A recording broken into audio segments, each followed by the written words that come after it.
House Bill 864, the Empower Bill. We had adopted one amendment before we broke yesterday, and I asked if there are additional amendments. And Maria, not.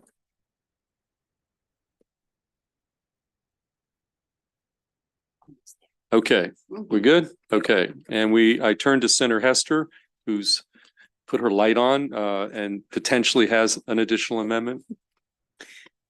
Thank you, Mr. Chair. One of the questions I had yesterday was about, what our constituents or ratepayers were going to, know about what was going on. And I felt like some additional transparency could be helpful.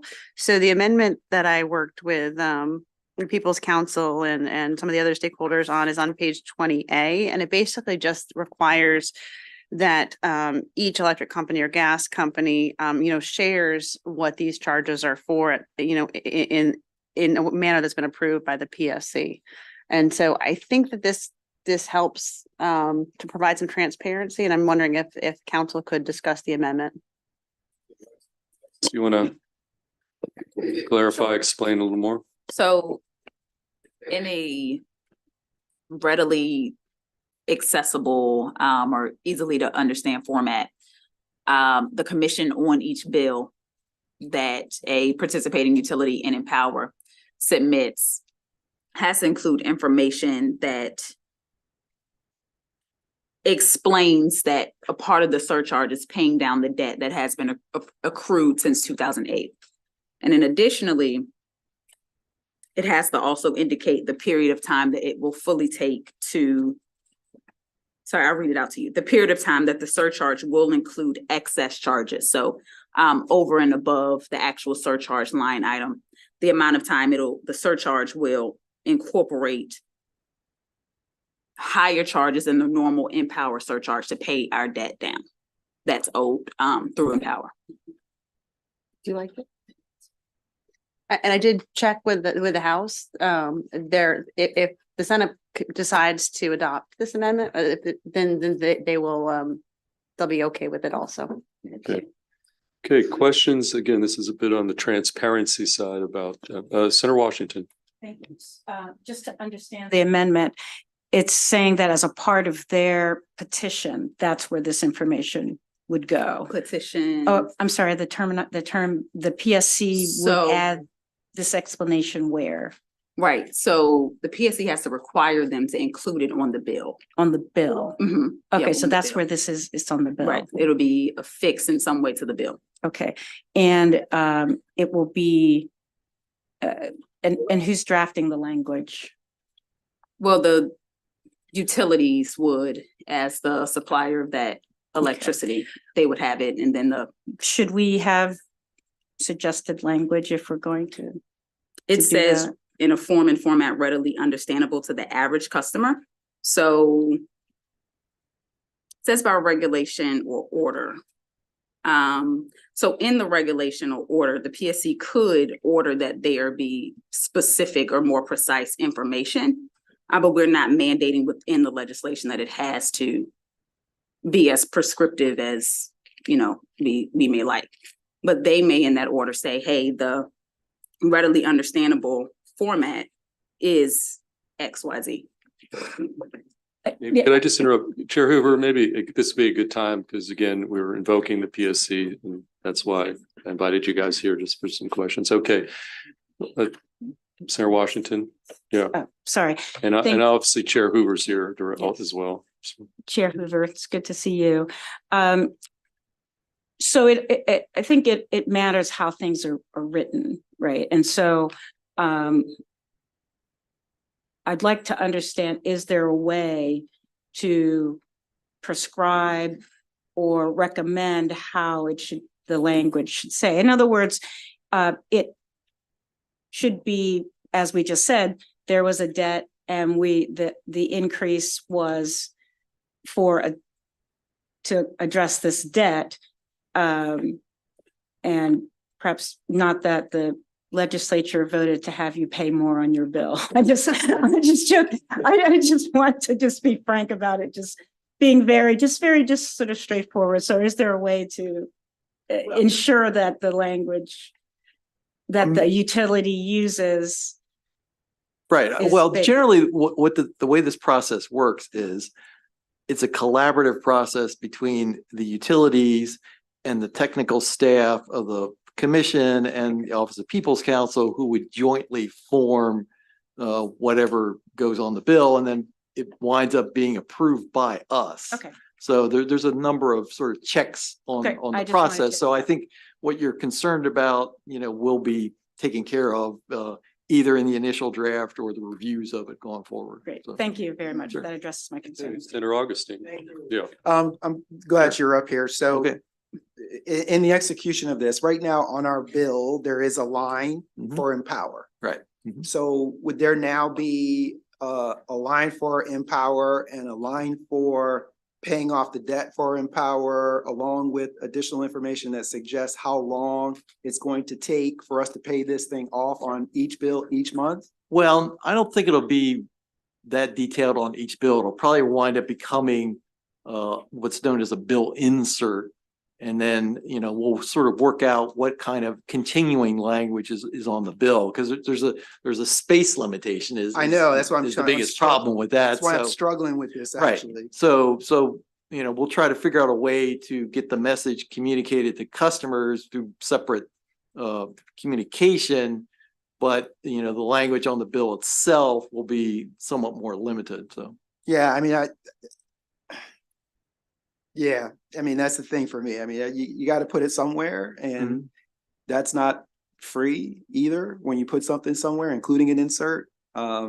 So if this weren't there, it would all just Right, be yeah, it in the would wind up Empower just- yeah, line. right, The yeah, yeah, Empower line right, would just yeah. be So, bigger because yes. it's the Empower line at that That's point. it, yeah. So, All right, thank you. Okay, Vice Chair Kagan. Thank you, Mr. Chair. Fred, it's good to see you and thank you for your leadership. I'll- Just wondering if there's been any conversation or thought about people for whom English is not their primary language. So wondering if there would be something on the website, a link to something on the website where people could translate it into a language so they understand what it is they're being charged for. Or whether the insert, Senator Augustine, if there is one, would be at least bilingual, if not multilingual, and again, Well- sending a URL. On the first part, yes, because most of the utilities websites and ours have the multi-language option. I'll have to check on, the language of the insert. I mean, I think it's possible to do that, and obviously we can request that be done. So it's something that's within our authority. I'm not sure why we need to legislate that, though. I mean, like. Yeah, I don't think we need to put it in here. It's Right. something that we can take, because we've, tried to expand our response to that subject in general. Thank you. Okay, additional, yes, Senator Brooks for Chair Hoover, for Senator Hester. the Thanks, Chair. Sponsor of the amendment. Thanks, Mr. Chair. Yeah, quick question. Do we know or have a good fix on how much we owe right now for Empower, those costs? Yeah, we've been working through those numbers. I mean, Well, Mr. Baker, who was here I think I asked yesterday. Mr. is Baker kind of- yesterday, and Yeah, I think you gave me a slightly updated number today earlier. So why don't you, on that unamortized balance that we keep talking about, the credit card balance, so to speak, Right. what is the current as we sit here today as best you can? As figure out? of the end of 2023, it is 640 million. So 640 million. Okay. Yes. All right. And what percent of interest, what rate are we paying on that? It depends on the utility, but pre and post tax return. If it is a pre-tax return, it's going to be around 9 to 10%. If it's a post-tax return, you're talking about 6 to 7%. You'll hear both of those numbers used. So it's 6 to 7%. Okay. Okay, so does that suggest we're paying for the corporate taxes as well? That's why that. Right, so we gross up when we do all rate design, whether it be Empower or just your general base rates, we will gross the rate up for tax. I see, okay. And when we make those payments, are we gonna just be paying that at the end of the year when we go to? It's usually We have one utility that does it slightly different. Okay. But we typically, when we're calculating the interest, so what I just quoted you is the annual interest. Okay. But we're basically like when they're doing the math to determine the surcharge for the year, they're looking Right. at it usually on a monthly basis. On a monthly basis. Oh, Right. okay. That's how they calculate the interest. Right. Yeah, yeah. But would it be, okay, on a monthly basis? Yeah, then, yeah, that's like. And that's and bills are would- typically paid on a monthly On a basis monthly too. basis, So that's then when that the would work revenue's out. coming in. So that's when they're calculating the interest, but if we're not paying them, then that means that. No, so when we come up with the Empower surcharge, we do it once a year. Mhm. We do it around the November, December timeframe. And what we're doing there is there's two parts to the Right. calculation. Okay, We're looking at what happened over the previous year in terms of Right. spend. And so we basically say, what was your surcharge versus what you should have actually collected? We right, true that up. okay, And then we also say what is expected over the next year. right, And that will go into the surcharge as well. And so those two components with the return on the balance at that time will, and what that looks like going over that year, will basically make up the surcharge for the next 12 months. And so we review the surcharge once a year in that manner and set Okay. it once a year in that manner. okay. So we review it once a year in that manner. So, but when we pay, we're paying on a monthly basis, or we're just reviewing and then we determine the surcharge and then we pay that over a 12-month period is what we're saying? Effectively, it's Effectively. because the customers are paying each month, right? Yeah, And yeah. so- yeah. So right. that's, so when we set this, so we're basically setting the surcharge, assuming they're gonna pay 12 bills over that period. And that will determine how and we'll look at, well, basically, we're looking at what's the usage, like what are all the billing determinants over this period of billing determines the number of bills I'm sending, the kilowatt hours to set the surcharge. And we will have 12 collections from each customer over that period. And that then impacts what the return is within the estimated surcharge that we are using. Let me tell you what I was trying to get to. Yeah. I know if we look at it at a regular bill, Mhm. if it's an amortized bill, you're paying on a declining principal balance. So if you pay monthly, it's going to be less than you just making one payment at the end of 12 months. That would reduce a lot of the costs. Right. Yeah. So, I think the best way to think about, and this kind of gets back to when I called it a rolling mortgage, or rolling 5-year mortgage. So you're right, Right. we have some capital, we have some of the expense or the amortized balance rolling off the books over those 12 months. right, But because we're also having a new cycle or a new year of Empower that year, we're also adding costs to that balance over the next 12 months. I see. And so so it is a flat fee that we were charging over that. But if you were to think about how you basically have 5. I think the PHI companies, actually, their spreadsheets are probably the best for looking at this if I could pull them up, Okay. but they break it out where you can see that decline. If you were to look at a curve when you're setting a mortgage rate, and Right, you were to see that increase and the decrease in the principal balance, and therefore also simultaneously that increase and that decrease in the interest that you'd be paying for that year. But remember, we're stacking 5 years within this surcharge, which is why we're in this situation that we're discussing today. okay. And how could we find out what since we were going to be paying this down, how can we find out what the outstanding balance is? Is there something like a balance sheet or something that we would have access to, or some type of? So typically to get the current state, we would ask the utilities. I can work with if that's something the committee is interested in receiving regular updates on, I can work with our technical staff on how we can set up a report, probably get some reporting from the utilities to set up such a thing. Because once again, we typically only look at this once a year, but if there's an interest in this being a more, Yeah. I guess, ongoing transparent process where you can see how this is Right, working, yeah. I can talk with our technical staff. But right about now, what that we can we're do. flying in the dark, Right. so. Yeah, that's fair. Okay. So I can work with our technical staff to figure out what we can do to All make right. that a little more as we're going through. All right, thanks very much. Thanks, Okay, Chair. before we go to Senator Simon Air, let me just, you have a little document that breaks out this 640 million by utility. And then also to Senator Brooks, if you recall, that pre-tax 9 to 10% or 7% after tax, that's current, but under the bill, that rate of return is going to be down in that 4 to 5% number. Just, that's one of the component parts of this legislation. So that said, Senator Simon Ayer, the floor is yours. Thank you, Mr. Chair. 3 brief questions.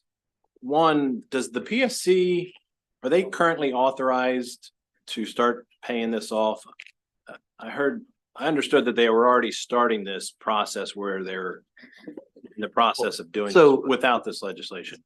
So this legislation is incorporating a decision that was made by the Public Service Commission in December of 2022. 2023. Okay, so it's 2022, yeah. codifying what the. Yeah, so you're Okay. codifying, so it is ongoing, but Gotcha. yeah. Okay, that's fine. And then the second, the surcharge now for residential, I think somewhere around $8 and it's gonna go up to 20 or 30, something like that. Right. How does this impact commercial? Cause I have like, there's small, or as far as the numbers go, cause I have some like grocery stores and things like Mhm. that. I'm hearing some wild numbers and I'll just run them by you, like Angels in my district is currently paying about $195 a month and it's gonna go up to, they project 970. Which seems like a huge jump. And then the big manufacturer is gonna go from like 2,000 something to 8,000. So are those numbers Yeah, close? give me a minute. Because I did circulate a Senator Gallion's request. So give me a minute. It depends on which ones we're talking about, but I would say for Smecco, for example, they're climbing from $30 a month to 65 on the average bill. If we're in the BG&E territory, their largest users, the largest users are climbing from 2,500 a month to 8,000 a month, which I think lines up with the numbers that you were giving me. And this sheet, which I know we circulated to, I don't know who has it right now, but we can make sure everyone on the committee has it so you can see that whole outline. But yes, there are some large increases, and this is also what led to our order in December of this year, which we set up part of our charge to the work group was one, is there a better way to pay down the unamortized balance and also we said specifically look at C&I rate design and how those charges are currently set up. Because basically we were seeing these large increases and we would basically charge the work group with what mitigation can be done within the rate design on those issues. Okay, cause I'm now going to get some feedback on that from my Yeah, small business. Understood. And last thing, I believe in this bill, there's some electrification as far as trying to promote changing gas appliances to electric. Is that built into this rate increase we're talking that we've been talking about so far? Yes, and when I say no, I'm going to say it's a qualified no. And the reason I say no is because what you have in front of you are the current our estatements based off of the plans that were put in front of us last year and approved, which did not include any beneficial electrification. Under this bill, we can now put into our Empower programs, an electrification program. But we'll have to see what we get and what comes in, but that doesn't mean that we are going to just stack an electrification program on top of the existing Empower programs. If there are Empower programs that no longer make sense or not as cost effective as the electrification program and they help us meet goal, we'd have to have a discussion about ripping out some of those existing Empower programs to put within these electrification programs. So I don't view it as a 1-for-1 addition. I think there's been some discussions where it's all additive, and I don't know if that would be true. Because right now our programs are set up to meet goal. So I could, I guess, do more than what we need to do for goal, but I would have to ask why we would. But in this bill, doesn't it raise the targets? It maintains the targets that are under current law, just translates them to a greenhouse gas reduction target instead of an energy efficiency target. Okay, and this is the last question. I'm just trying to get down to what the impact is going to be on the consumers, whether it's commercial or. Right. So the numbers we've been talking about today, the 2,000 to 8,000, so forth, they don't incorporate the electrification part. Correct. So there could be additional that would go into the surcharge portion. It could, yes, but I would also, that my caveat stands, which is if something's going in and we're already meeting goal, then maybe we need to talk about what should maybe come out. Okay. So. Okay, thank you. Thank you. Okay, the only thing I know I'm a broken record on this, but I direct everybody's attention to page 9 of the fiscal note. Paying off the balance will increase the Empower surcharge in the short term, but will ultimately save ratepayers from paying a rate of return the utilities on the accrued balance. So, I mean, I know the talking point in the short term, but in the long run, we're paying down that debt. That's the fiscal note writer. That's not me saying it. But that said, I'm going to go to you, Senator Watson. Let me follow on with Simon there, but based on what you said, so we're going to pay this debt down in the long term, but the whole purpose of the beneficial electrification is to get more electric use and less gas use, right? So over time, you would expect, or I guess you would hope that anybody that has a gas furnace would switch over to an electric furnace. Where are those funds subsidized from? How does that get paid for? Maybe you guys want to, I will say that another part of the bill, which is new, is 80%, this idea of behind the meter, 80% of the benefits here, or part of that, are going to people at home appliances. And so I think this bill is designed to try to, again, throw the big lion's share not to the utilities, but 80% are going into the home to do that. So presumably that would reduce, I'll let the experts and the regulators here weigh in on this, but. I mean, the process is considering a wide variety of potential incentives. I mean, there's a whole raft of federal incentives are in place for these types of activities. There's other state incentives that are run through. So it's like, EEA. so it's like buying an electric vehicle, right? You buy an electric vehicle, you pay for the vehicle up front, and then you get kind of these rebates back over time. Sure, yeah. But they're never 100% of the cost of getting the car. Correct. And so if I go, and I hear they're pretty expensive, they're not cheap to go to an electric furnace, right? So if I get an electric furnace,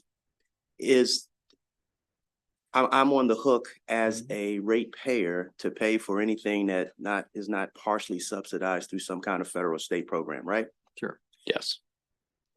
But part of the thought too is that the new furnace is going to save you money because you're not going to be spending the same amount of money to heat your house and air conditioning. I mean, that's going forward. I get it. That's a selling point. I mean, over time, yes, all of these things that we'll spend all this money on will save money over time. It's the upfront cost. And I have to use my analogy like an electric vehicle. When is my break-even cost as a person who's purchasing this thing? And so, I just wanted to see where the cost was born if the goal is to electrify everything. Well, and the idea behind all this and the effort being put forward by a variety of entities is to try to make that price point, become closer so that you get a benefit sooner rather than later. And because the idea is, we're not telling people they have to do this. So, we have to sort of invite people and entice people to do it. So the way to do that is explain to them, look, here's the money we're going to give you today to do this. And then over the long term, here are the benefits you're going to get from having done this. So one way to basically, because it's a voluntary program, and this is not just electrification, this is the entire Empower program, whether it be energy efficiency or electrification, we're giving you an incentive, effectively what I might call a nudge, to choose to do something that you might not have done otherwise without that incentive. And so that we have a whole team work group dedicated to thinking about when we handed out the money, what was I actually influencing your decision? Because I only want to hand out what I need to hand out to influence your decision and know more, and to be a good steward of the money that's coming through the ratepayers to help with this nudge. So I think of it as what we are doing today, what this program is envisioned is, what are the voluntary what can I do to make you voluntarily want to do this? This is not a mandate that you must electrify or anything like that. This is simply these funds are available if you so wish to pursue this endeavor to electrify your home or your heat pump or. And the other thing is there's actually, it's a more seamless process now in education on the incentives. So it's not just governmental entities that are doing this, the private contractors, the people that do the work, that put in the appliance and things like that, they're now incorporating that into their business practices to encourage the customers that they have to say, look, you might want to consider doing this because if you do this, you'll get this, this, and this. So it's not just the customer on their own doing it. There's now efforts from governmental entities, but also from private sector participants in these programs. I can only speak on what I know. So the way I look at solar panels, There were two types of owners of solar panels. Those who purchase it outright and get maximum benefit, and those who don't get a small reduction in their monthly fee, and somebody else makes the lion's share because they own the solar panels, selling the power back.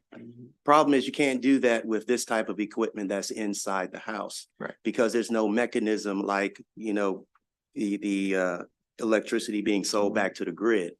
And so I'm just trying to find another beneficial way to not break the banks of somebody wanting to do the right thing by electrifying. And I just don't see that mechanism yet. Okay, But let's just. I understand the incentives though. Thanks. I would point out just two quick things. This isn't only about electrification. Under the bill, you still can allows for high Yes. efficiency gas furnaces, gas appliances, right? Am I correct? I mean, That's so correct, yeah. I think it's not natural quite gas is still a accurate. service in the state, so. Correct. So it's not Mhm. quite accurate to say this is Right. all about electrification. Right. It's high efficiency gas appliances as well. With that, Senator Augustine.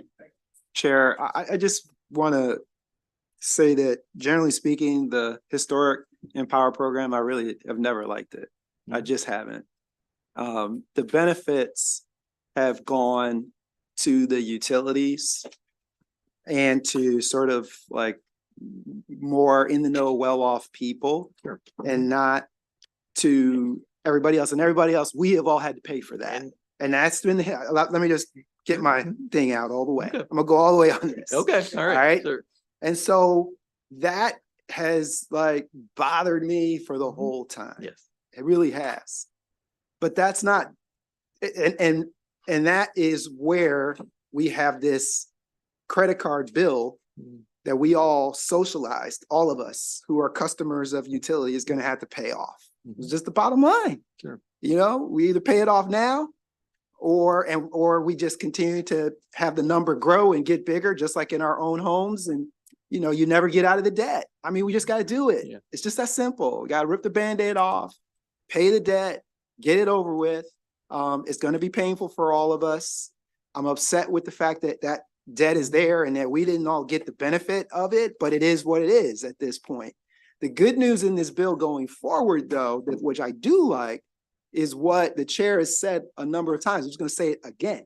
Now the money has got to go to the ratepayers. That's like it goes to the people, because that's the 80% in people's homes, making sure that so much more of the money that we are going to be paying every month, because we still are paying every month for this, but that at least 80% of it is going to go back into people's homes. What I also believe is this: when people start to see that higher Empower note on there, they're gonna be like, "Oh, what is that?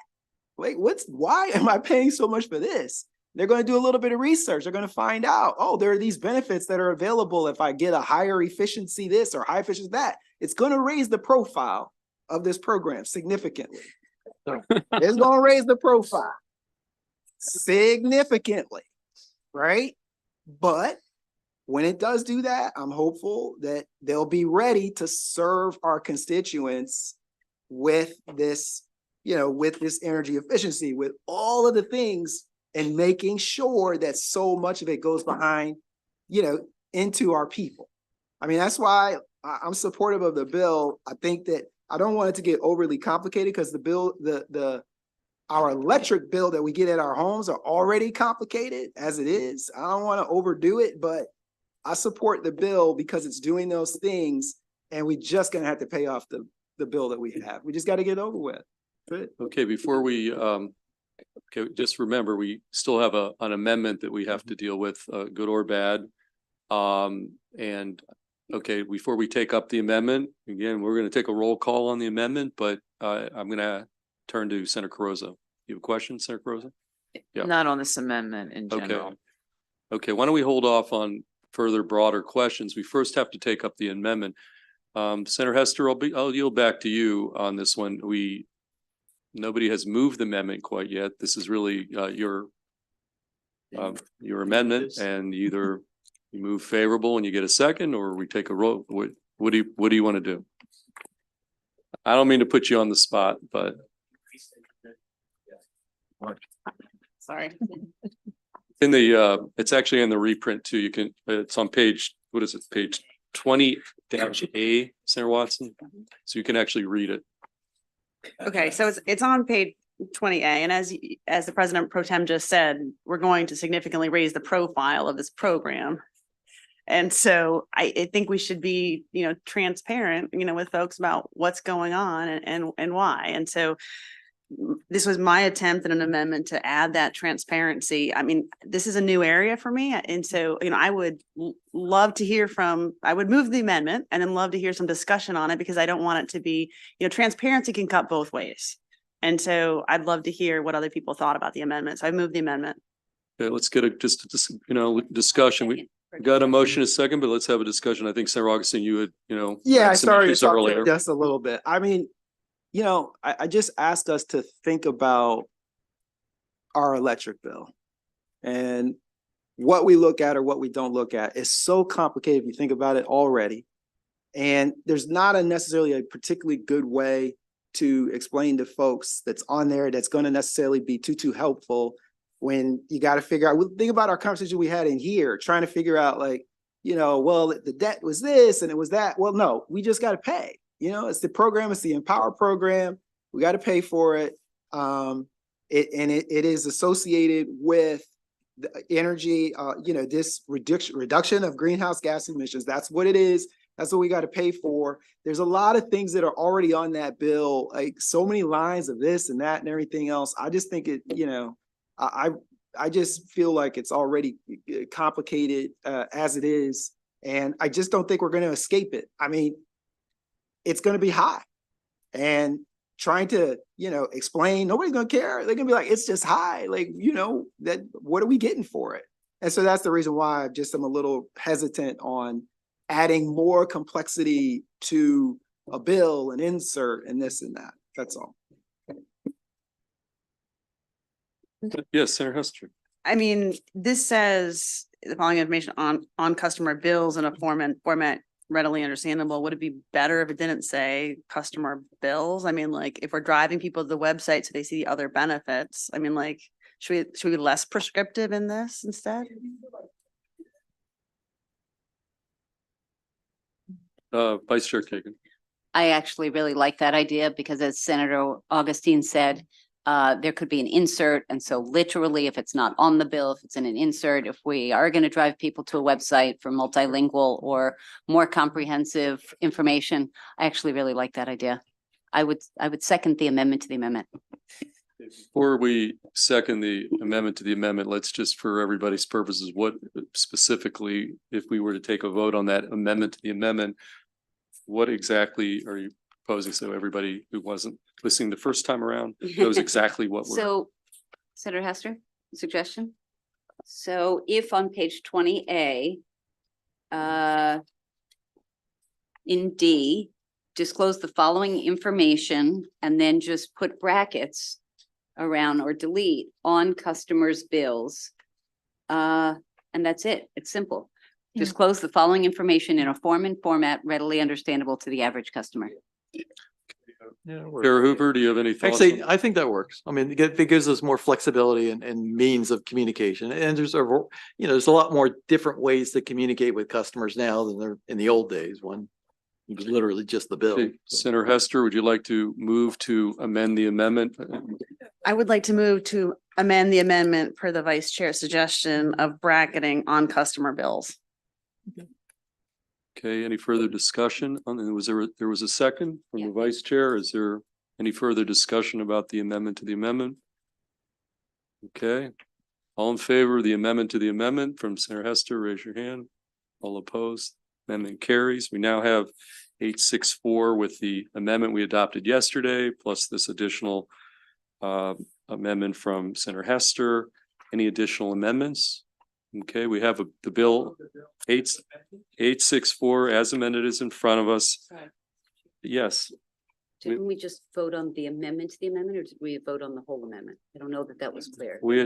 We took the other amendment yesterday was adopted. This is the second separate amendment. On 28?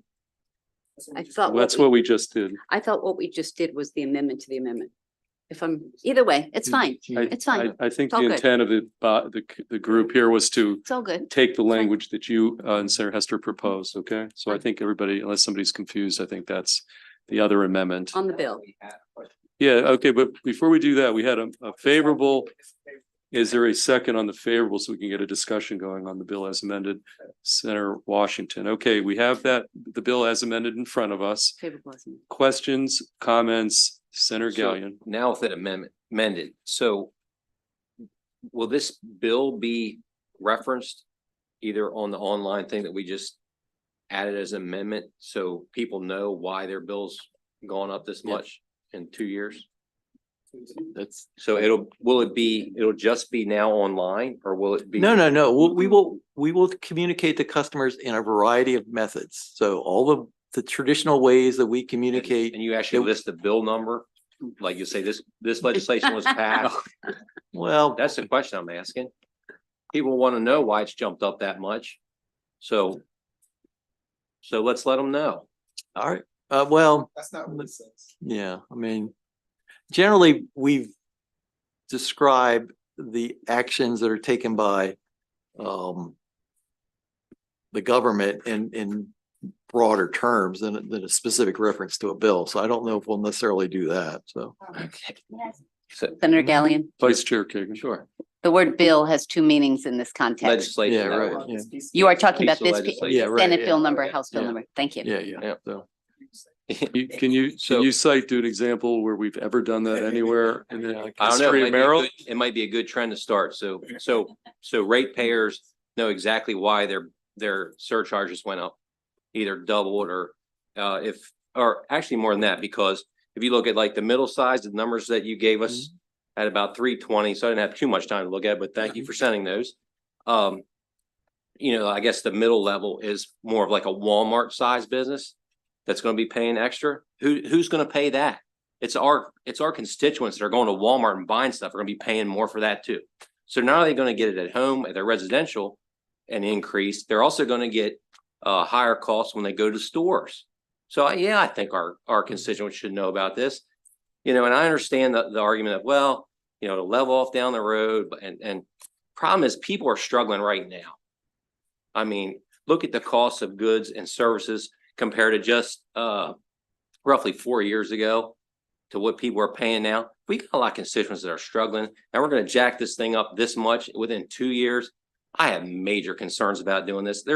I don't know what the exact answer is going forward. I understand the arguments, but our people are hurting right now, so there's no way I could support this. Thank you. Okay, I mean, look, this is it's a tough issue. I think President Pro Tem outlined it, you ripping off the Band-Aid in the long run, saving ratepayers money, but Senator Carozza, you're up next. Since we picked up yesterday and we said we approved amendments yesterday, and now we just approved the transparency amendment, is there somewhere in our packet we can go back and look at what we already approved, just to know what's in front of us right now? Alexis, that's Is the that- one with the was chop that- tank exemption, that one? Okay, is that in the That's on packet? page 21, so right after. In the packet Yep, from in the thicker yesterday? packet. The In the current- packet you got today. the current thicker one, packet, yep, okay. yep, the current one from today, yep. Okay, guys, I think, I think folks know where they are on this bill again. It's a tough bill. I mean, I hear you, but it's time to take a vote one way or the other. And sure, Senator Carozza. Thank you, Mr. Chair. I'm still learning this whole process with the PSC. But do we typically codify PSC rate orders on cost recovery? I mean, is this something new? I mean, I'm just trying to understand because as I understand it, PSC could do this without the legislation. The PSC is supportive and in favor of Right, this yeah. piece of legislation and in terms of why we might want to put it in codified as opposed to waiting for some future public service commission that may be different that could. So there is, but I'll let you speak because you are weighing in support of the bill, So why it's necessary in this particular piece of legislation is because the Empower program needs to be reenacted. And so this is part and parcel of doing that. And so while normally it's not standard practice to incorporate decisions by the Public Service Commission into legislation, this is sort of an exception because this program was created by the legislature. It needs to be reauthorized by the legislature in order for us to do what we do with it. And so what you're doing is locking into the Empower program the way we're going to be handling the money going forward so that everybody's essentially on the same page. Can I just add, I should have mentioned this too, because I think it gets, it's not exactly codifying the PSC order. What we did do, and this goes back to Senator Gallion, in order to smooth it out even more, the PSC order in 2022, the Hogan PSC order under the Hogan PS took it out to what, 2029, 2030. Right. We are elongating that payback period to 20, as long as 2032, correct? That's Which correct. which smooths it out for ratepayers. So there's some thing, also the thing with the rate, the utilities cap. rate of return. Right.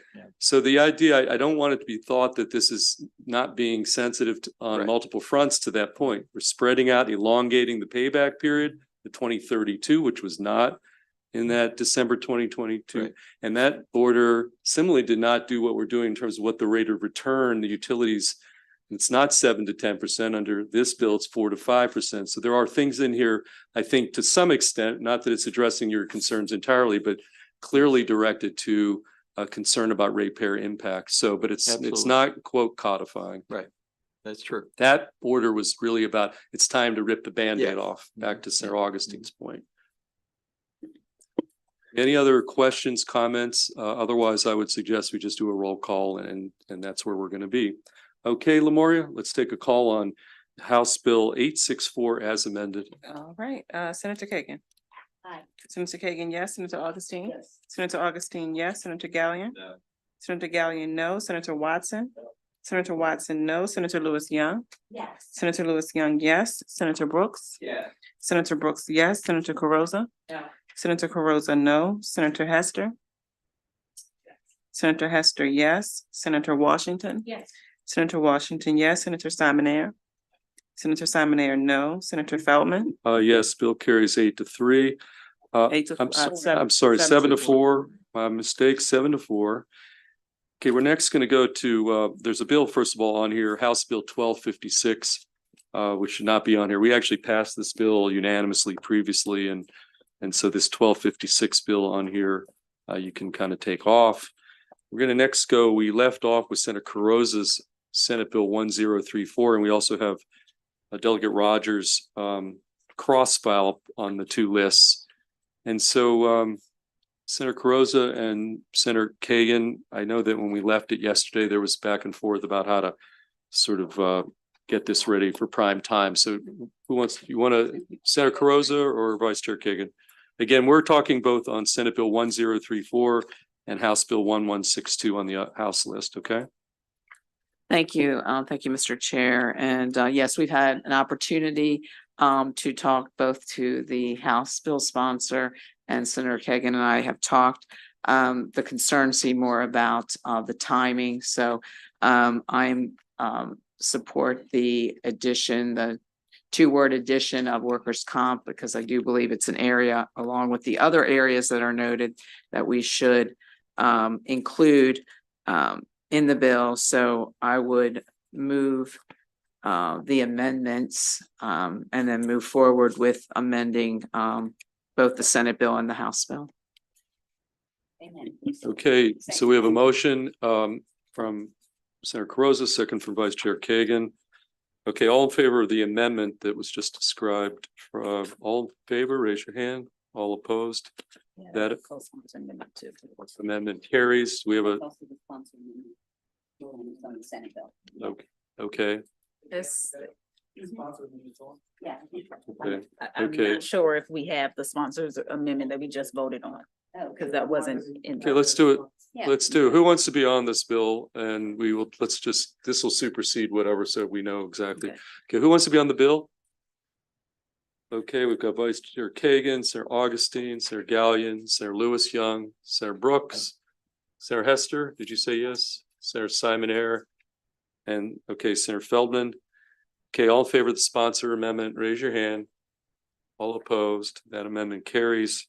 We now have Senate Bill 1034, and we can do for both bills, or exact cross files, and House Bill 1162. We'll want to vote for both these bills. Okay, all in favor of these two bills, Senate Bill 1034 and House Bill 162 as amended. Yep. Okay, we got a motion favorable, second from Senator Gallion. All in favor on these two bills as amended, raise your hand. All opposed. Those two bills carry unanimously. Let's go to, similarly, we've got a House and Senate bill, one from Senator Smith. We heard this a while back, Senate Bill 689 and House Bill 823 dealing with fire protection, prevention, et cetera. Dara, why don't you take, again, these are two bills, House and Senate cross files. Let's just focus on Senator Smith's bill, Senate Bill 689. Dara, tell us what the bill does, refresh our memory. Senate Bill 689, Fire Protection and Prevention, Residential Rental Property Requirements, Melanie Nicole Diaz Fire Safety Act. There's amendments starting on page 6 of your package for voting list number 34, which would conform the Senate bill to the House bill as it is before you. As amended, the bill would require smoke detectors beginning on July 31st, 2025 to be installed in accordance with location and spacing requirements established by the National Fire Protection Association in each interior public corridor in a residential rental high-rise building. High-rise building is defined in the amendment to Senate Bill 689. Additionally, the bill as amended would expand existing tenant smoke alarm accommodations for deaf and hard of hearing individuals, to those who are deaf-blind. The bill would also authorize a local government to grant a property tax credit for specified residential high-rise buildings if the building owner makes fire safety improvements. The bill also establishes notice requirements for the owners of a residential rental high-rise building that is not protected by a complete automatic sprinkler system, but also require the owner of a residential high-rise building with rental units to provide fire safety and building evacuation information and instructions to new tenants at the commencement of occupancy and to existing tenants every 2 years.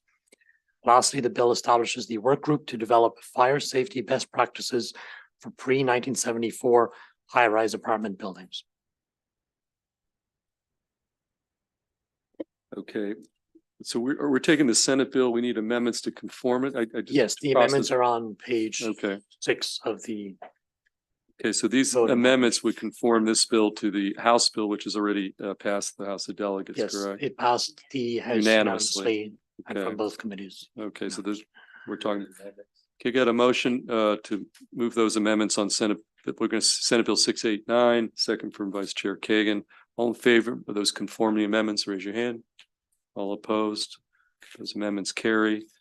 We have Senate Bill 689 as amended and now in the same posture as Delegate Rogers' House Bill 1160. Delegate Charkoudian's House Bill 823. So again, we'll take a vote having got a Senator Augustine favorable, second from Vice Chair Kagan. Again, this is both on 689, Senate Bill 689 and House Bill 823. All in favor on these bills in their current form, raise your hand. All opposed. Both those bills carry unanimously. We're going to next go to Senator Hester, and we've got the geothermal bill, the Warmth Act, Senate Bill 570. We also have the cross file on the other side, House Bill 397. We're going to go to you, Alexis, to refresh everybody's memory about this piece of legislation, focusing again on Senate Bill 570 for now. Okay. So we don't want to go with the base of the third reader House bill. I'm sorry. The third reader House bill is what I was. Okay. thinking would be more Okay. appropriate. Okay. Let's go to the House. Let's start with the House bill, which again is past third reader. So let's just start with that. And again, we're talking specifically on House Bill 397, and then we'll take the Senate bill up similarly. Okay, so House Bill 397, Public Utilities Thermal Energy Network Systems, Authorization and Establishment Working for Accessible Renewable Warmth Act, in short. So as sent to us on the third reader version of the House bill, this bill authorizes an electric, gas, or water company to own and manage a thermal energy network pilot system, requires gas companies serving at least 75,000 customers to create a plan and submit a pilot proposal for a thermal energy network system, which will last 2 years with the possibility of being made permanent. The bill authorizes gas companies serving 75,000 customers or less, authorizes instead of requires them to submit proposals. Requires gas companies to obtain or to prove that they are reasonably certain to obtain federal funding to support the proposal. A proposal must ensure that at least 80% of customers are from low or moderate income housing. And before it is approved by the Public Service Commission, it must be in the public interest. The bill addresses cost recovery for pilot systems approved but not made permanent.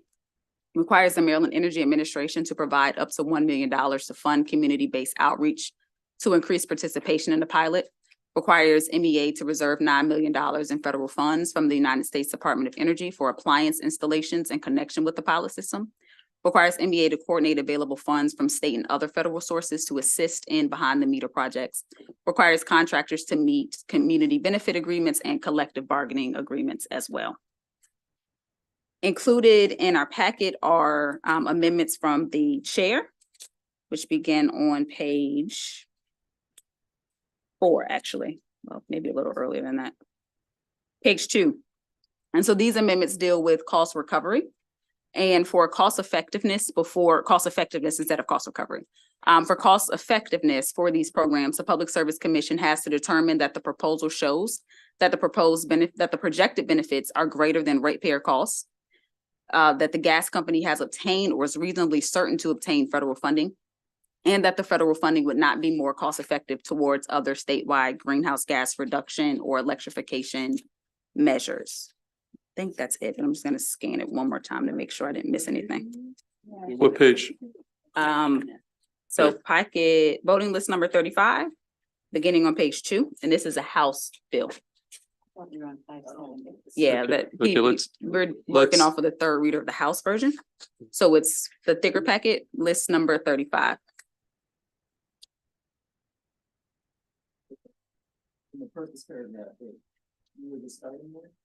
Oh, well, it wasn't a walkthrough. I was just pointing you to where the amendment started. Yes. Yeah, on page 2. Hey, Senator Hester, while everybody's looking through the packet, this is, your piece of legislation, you're the sponsor. Do you want to kind of, again, we're throwing in a lot of cost benefit requirements into this, it has to be cost effective, et cetera, et cetera. It's a pilot program, right? So Senator Hester, why don't you spend a lot of time on this piece of legislation? So I want you to talk a little bit to the committee. Thank you very much, Mr. Chair. I mean, when I presented the bill, I thought it was fabulous to have BGE, a union, a faith-based environmental group, and the Office of People's Counsel. Like everybody was there speaking in support of the bill. I think that geothermal really is a cost-efficient way of moving towards electrification. And I think the amendments that you have drafted really underscore that this is going to be, that the pilots have to be cost effective, before they move forward. So there's really, it's a triple win, because we can create jobs and save money and the environment at the same time. And with this amendment, there's really no way it can cost more. So I would move your amendment and then hopefully move the whole bill. Is there a second on the amendment, just on the amendments? Second. Okay, we got a motion, a second. Before we take any vote on it, I just want to, I'm actually thinking back even in the prior bill with Senator Watson. If you remember in the Power Act last year, which was our offshore wind bill, we had off ramps. And so, this idea that whatever we do, we're trying to do some good things, but at the end of the day, I think it's good to have some off ramps so we can be, well intended, but if the cost benefit analysis does not work out by some independent third party, I mean, we can sort of have theory here. So I think it's important. It was important last year's bill on offshore wind. Even this is only a pilot, but even with a pilot, you want to make sure that the benefits exceed whatever cost is associated. So that's the thinking, the intent. which I think is important, and that we heard about that in the prior bill, but this is, I think, should be a principle we apply on a lot of bills. We did it last year, we do it this year, so maybe all bills, right? So that is sort of an addition that didn't exist in the bill as it came in, but Senator Simon, and we have some folks who, I think even if you have some questions beyond what Senator Hester can answer, we might have some folks that can answer in the audience as well. Yeah, no, it's a quick question. I see the Associated Builders and Contractors were against it, and one of my companies in my district was against it. And what I can see is they said it was dealing just with the community benefit agreement, saying it's going to raise more costs. Was any of that addressed in the House amendments or our amendments? Or is that still?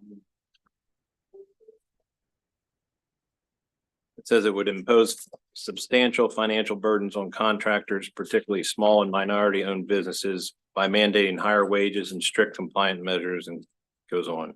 Yeah, so my understanding is that that part was cut in the House, but so that's just not in this amendment, but it was previously struck, the provision they were referring to. Okay. And I don't know if you know, do you know that they withdrew their opposition then? I do not know that. Okay, I can Yeah. find out on the floor. Can you help? Yeah, I mean, that tracks with what I understand. I haven't seen any formal thing, right? But their concern was with this collective bargaining provision on page 5. And when it came to us on page 5 of the reprint, when it came to us, that's no longer required for the community benefit agreement. So, I haven't gotten anything saying they formally withdrew, but it sounded like from their testimony, that was their biggest concern. That's right. Yeah.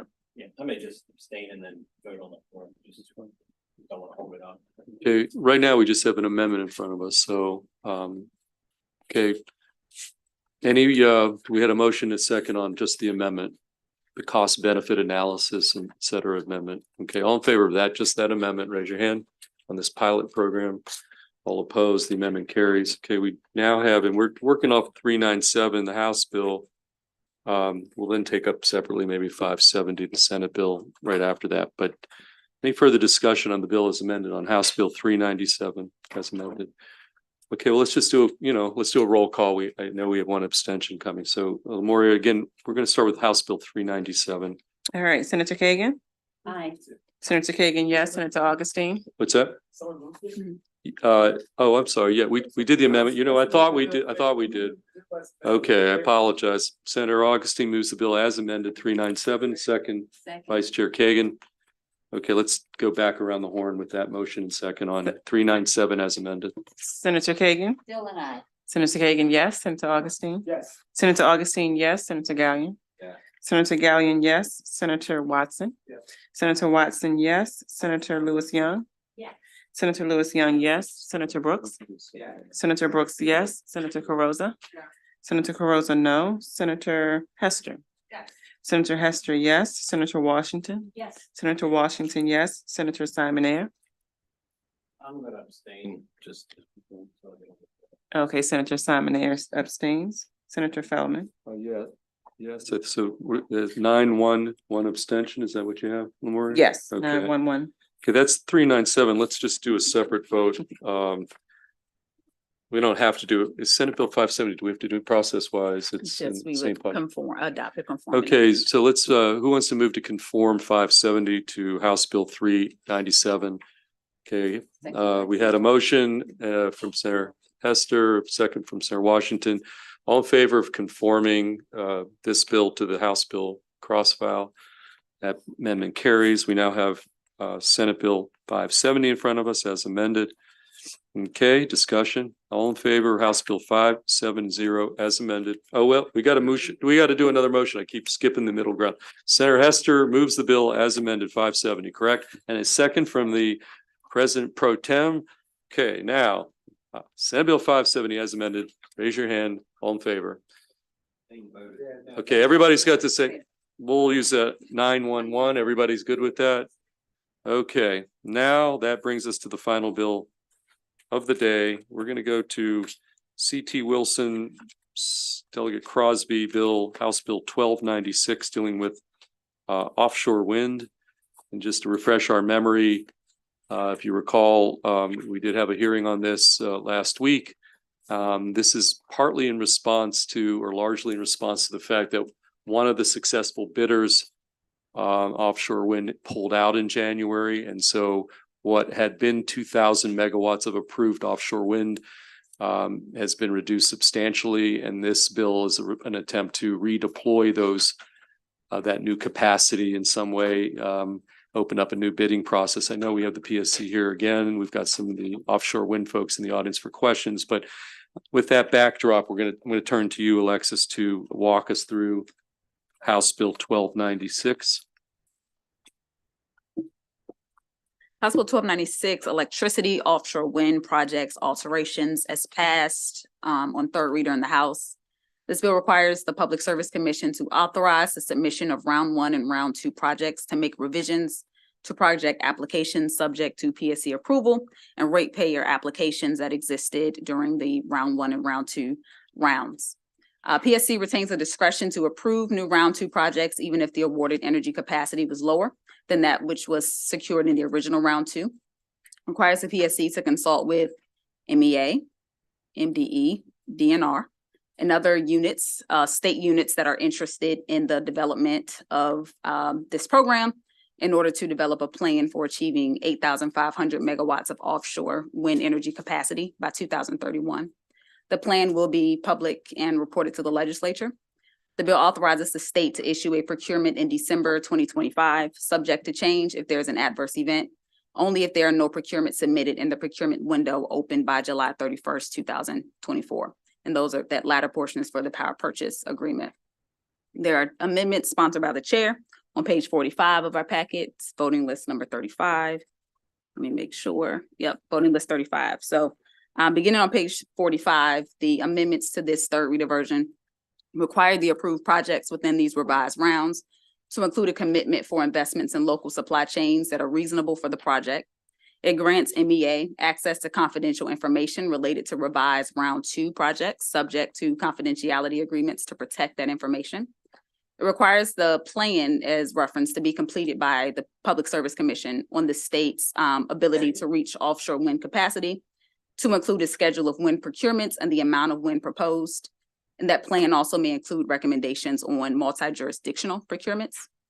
And the plan removes a requirement for MDE and DNR to be a part, or requires DGS to be a part. And again, there's also the requirement that allows other state agencies to be a part as well. It requires the state to issue a draft solicitation for procurement for 2025 contracts by June 1, 2025. Requires a draft solicitation for procurement and a formal procurement invitation by September 1, 2025, and again by December 31st, 2025, respectively. The procurement will apply to contracts for PPAs entered into by March 31st, 2027. The dates for those aforementioned procurement deadlines may be modified if there is an adverse effect on those dates. It also requires the procurement terms to include terms that facilitate low-cost project development and traditional project financing, and specific terms that include appropriate mechanisms to ensure that the wind project will remain profitable throughout the duration of the project. Okay, just a couple kind of big picture points. As I said at the beginning, with Ørsted pulling out, okay, yeah, we've got several folks who could answer some questions. You know, again, we lost about 900 megawatts out of the 2,000 that have been approved. This bill is an attempt to put back in play about probably something like 500 of that 900 lost capacity. The important thing I wanted to say is all the ratepayer impact protections we've had in place, and this is another area where we've been pretty specific, in terms of ratepayer impacts and caps on the maximum on offshore wind. This is not the case maybe with solar and some other things, but in this case, all those caps that have been in place remain, which I think is significant. The other, I think, important part in terms of thinking through what the bill does is, well, I think there's several things, but I think that's really, we're trying to stay in the lead when it comes to offshore wind, ratepayer impacts, and, we're throwing some additional things in here. This is as much an economic development. If you recall the discussion last year about Sparrows Point, I think Johnny Ray Salling made a big speech about, economic upside potential. If I think this would happen this week, I'll just say it. I mean, this highlights yet again how important having a manufacturing facility. We are well positioned to be the hub East Coast on manufacturing in this arena. And so I think the loss of this capacity, I think this makes sense. I commend Chair Wilson for working on this and getting this bill over to us. But it also then reiterates that whoever wins that new capacity, they're going to be obliged to, I think that's part of this amendment, to invest in the same way that the Orsted that lost out. Because, and look, the reality is since last year, a lot of these projects, whether it was the pandemic before then, inflation, supply chains, interest rate environment, projects had difficulty penciling out. I mean, I'm sorry. Okay. Well, in any event, for whatever the reason, Orsted did pull out. We still have US Wind. Other players can eventually get in, but this is an attempt to respond to, again, the loss of that capacity and reclaim it. But putting that all on the table, we're going to go to Senator Carrozza next and for discussion. And again, we have folks in the audience who can answer some questions. Senator Carrozza. Thank you, Mr. Chair. As I think my colleagues will recall, we had a hearing on this and there were a lot of, it's a complex bill. There were a lot of questions asked. As I went through it, I understand it that this bill provides 3 methods to increase ratepayer subsidies, allowing the OREC 2 pricing to be changed either up or down. Also allowing the OREC 2 size 1 to be increased, which will have, as I understand it, the result of US Wind being able to sell more higher priced electricity and less lower priced. And I also wanted to share with my colleagues that this past Monday night at Warwick Community College in Salisbury, Maryland, you had several hundred, 500 or more people showing up for a Maryland Department of Environment public hearing on the inshore facility, the operations and maintenance facility proposed in our West Ocean City Harbor, which would significantly change that harbor as far as what's been proposed there, negatively affecting our commercial watermen, and also having, they haven't even looked at the impacts of the shoaling in the inlet. Multiple questions and concerns were raised. As a result of that, I am also looking at some of those comments that came from that hearing and for the purposes of seeing if I can offer an amendment, which since this just came on the voting list today, I do not have the amendment to share with my colleagues, but I would at least ask for a hold to be able to have the opportunity to offer an amendment and to let my colleagues know that, number one, when some of the questions that were being asked, it was clear that this is very complex, and here we are about to move forward, expanding something with the offshore wind projects when multiple questions have not been answered. So I respectfully at this point ask for the hold for the purposes of offering an amendment or amendments. Before we take that up, PSC, I mean, Fred, do you want to just come back up here? Because again, the Public Service Commission, you know, is going to play a role in all this. And do you have anything you want to weigh in just from a technical standpoint and how this bill is structured? I think it'd be helpful.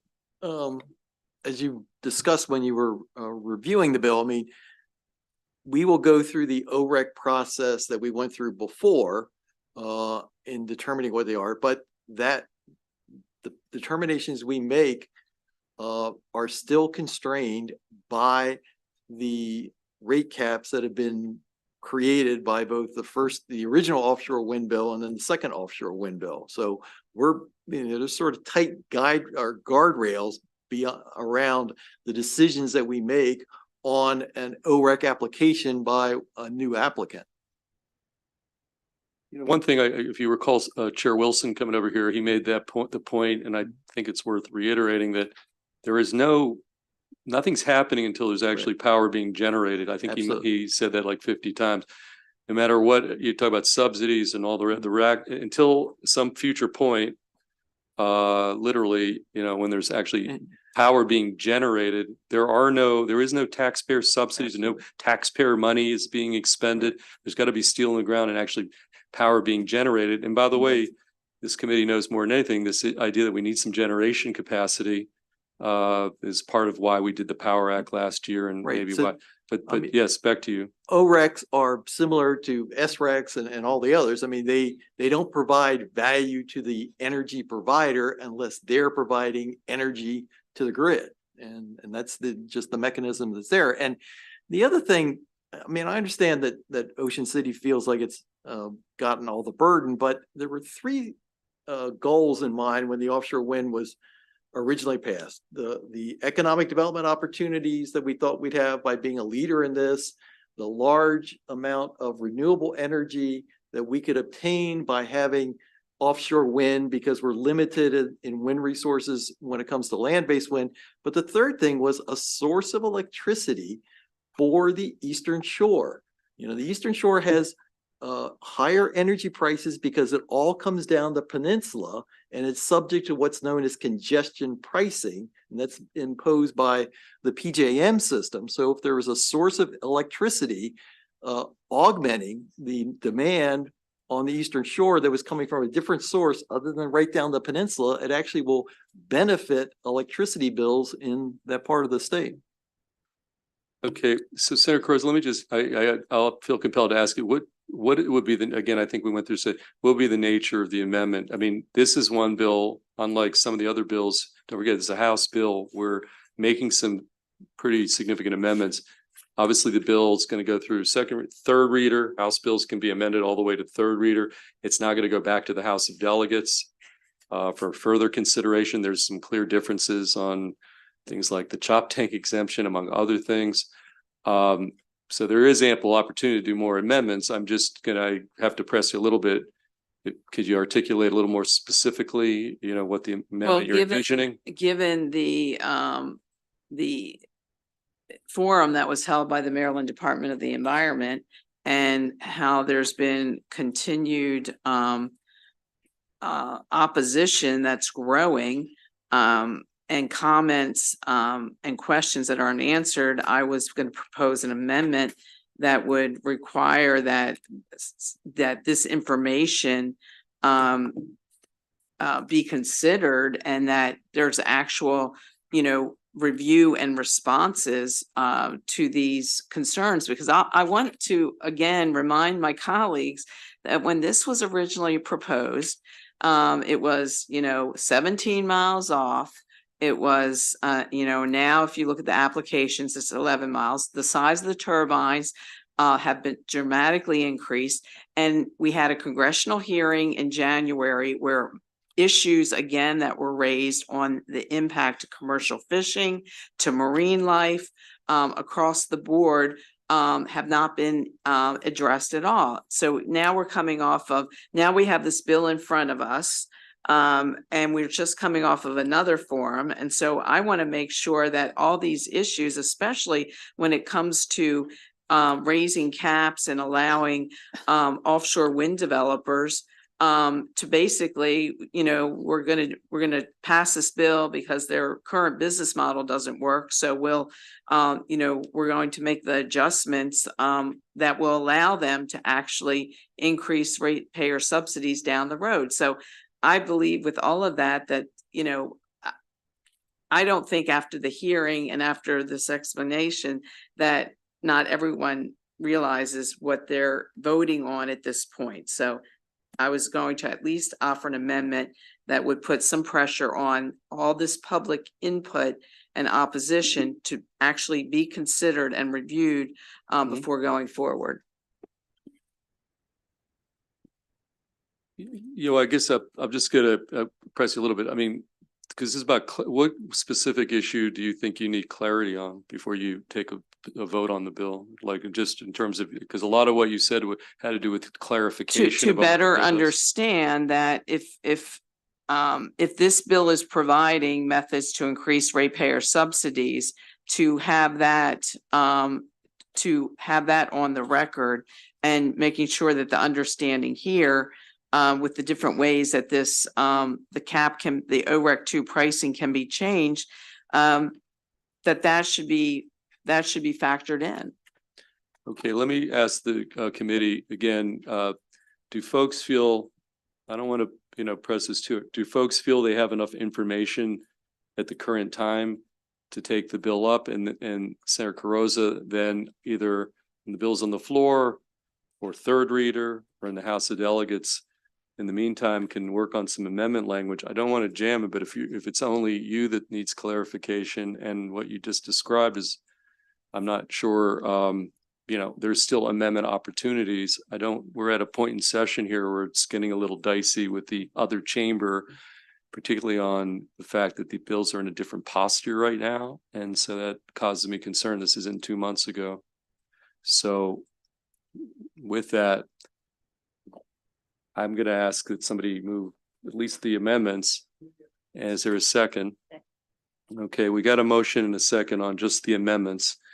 Okay, let's do a roll call on this one. And then again, willing to work with you on amendment language that can be floor amendments here in the House all the way through third reader, but I don't want to delay. I don't think we're in a position we can delay this too much further. Okay, we have a motion and a second on the amendments. We'll do a roll call. All right, Senator Kagan? Aye. Senator Kagan, yes. Senator Augustine? Senator Augustine, yes. Senator Gallion? Senator Gallion, yes. Senator Watson? Senator Watson, yes. Senator Lewis Young? Yes. Senator Lewis Young, yes. Senator Brooks? Yes. Senator Brooks, yes. Senator Carrozza? Yes. Senator Carrozza, yes. Senator Hester? Yes. Senator Hester, yes. Senator Washington? Yes. Senator Washington, yes. Senator Salmonair? Senator Salmonair, yes. Senator Feldman? Yes, the amendments carry unanimously. We do now have House Bill 1296 as amended before us. Is there a motion, Senator Augustine? Okay, we have a motion from Senator Augustine, a second from the Vice Chair. House Bill 1296 as amended. We're going to do a roll call on this one as well. All right, Senator Kagan? Aye. Senator Kagan, yes. Senator Augustine? Yes. Senator Augustine, yes. Senator Gallion? Senator Gallion, no. Senator Watson? Senator Watson, yes. Senator Lewis Young? Yes. Senator Lewis Young, yes. Senator Brooks? Senator Brooks, yes. Senator Carrozza? No. Senator Carrozza, no. Senator Hester? Yes. Senator Hester, yes. Senator Washington? Yes. Senator Washington, yes. Senator Salmonair? No. Senator Salmonair, no. Senator Feldman? Yes, bill carries 8-3. Okay, that completes our work for today. For tomorrow, I think